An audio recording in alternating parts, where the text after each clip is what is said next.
Your hand is already moving before you decide to move it. You feel a small itch behind your ribs. You don't know why. You reach into your pocket. You unlock the screen. Nothing is there. No message. No notification. You lock it again.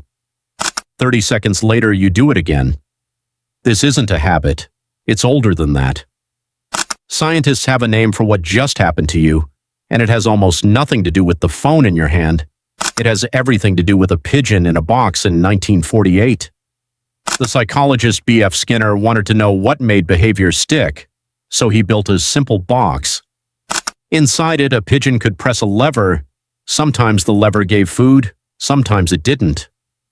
Skinner tried different patterns: food every time, food every third press, food at random. The random pattern won.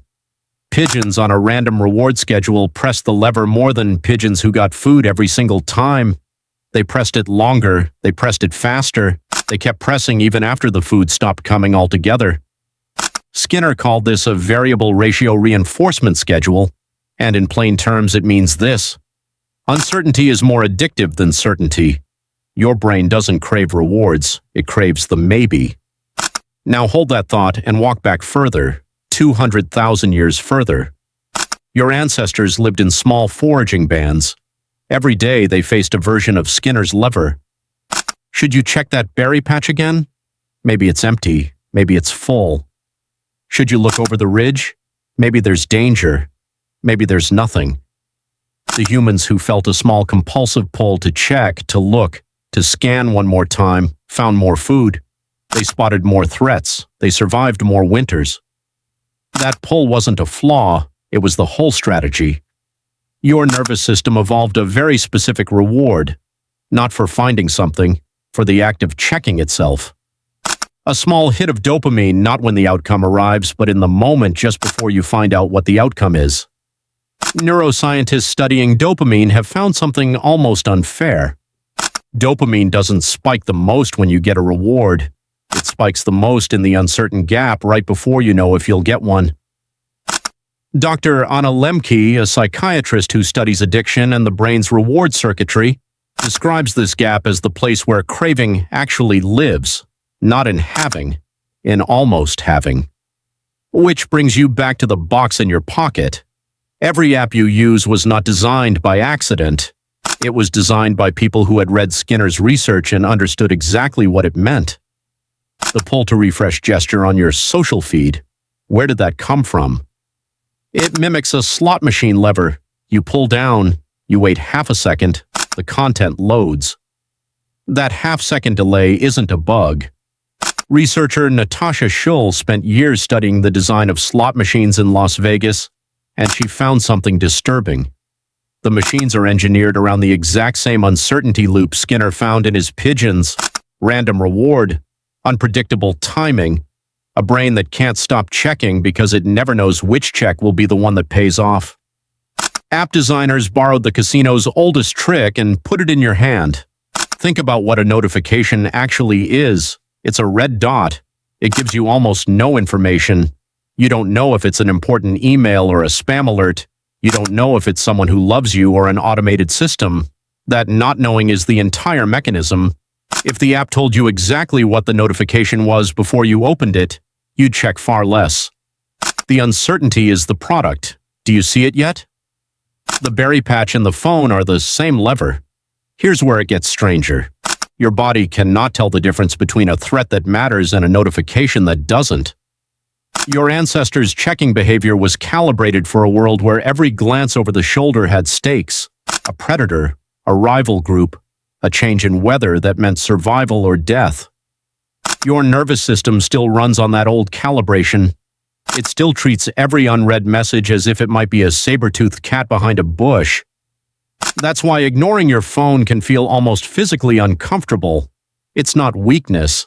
It's an ancient alarm system firing in a world that no longer needs it, at a frequency the wild never could have produced. Your ancestors checked the ridge maybe a dozen times a day. You check your phone, on average, more than 80 times a day, according to research on smartphone habits conducted at universities studying mobile behavior. 80 ridges, 80 berry patches, 80 tiny moments of maybe. stacked one after another from morning until the second before you fall asleep. Your brain built for scarcity now lives in a world of endless, manufactured almost. There's a deeper twist buried in Skinner's original data that most people miss. The pigeons who receive food every single time they press the lever eventually stop pressing it. Once the food stopped coming, they gave up almost immediately. Certainty is fragile. But the pigeons on the random schedule kept pressing for a very long time after the rewards ended completely. Uncertainty doesn't just create stronger habits, it creates habits that are nearly impossible to unlearn. This is why deleting an app rarely works the way people hope. The behavior isn't attached to the app, it's attached to the checking itself. The little reach of the hand, the tiny flicker of hope. Remove the app and the reaching often continues, aimed at whatever replaces it. A different app, a different tab, a different small unknown to resolve. So what do you actually do with a nervous system built for a savanna now living inside a feed? Researchers who study behavior change point to something simple but not easy. You cannot out-willpower a variable reward loop because willpower is a limited resource and uncertainty is an infinite one. What works instead is changing the shape of the uncertainty itself. Turning off notifications doesn't remove your desire to check. It removes the external cue that hijacks the ancient system. Keeping your phone in another room while you sleep doesn't cure the pull. It just makes the ridge a little further away so your body has time to remember it doesn't need to look. None of this means you're broken or weak or lacking in discipline. It means you're running very old, very good software in an environment engineered to exploit exactly how well it works. Your ancestors needed to check. It kept them alive. The people who build the apps on your phone know that too, and they built the checking back into the box you carry everywhere. The lever isn't a metaphor anymore. It's a glass rectangle, and it's usually within arm's reach of wherever you are right now. So tonight, when you feel that small itch behind your ribs, and your hand starts to move before you've decided anything, remember what's actually happening. It isn't your phone calling to you, it's your hand already moving before you decide to move it.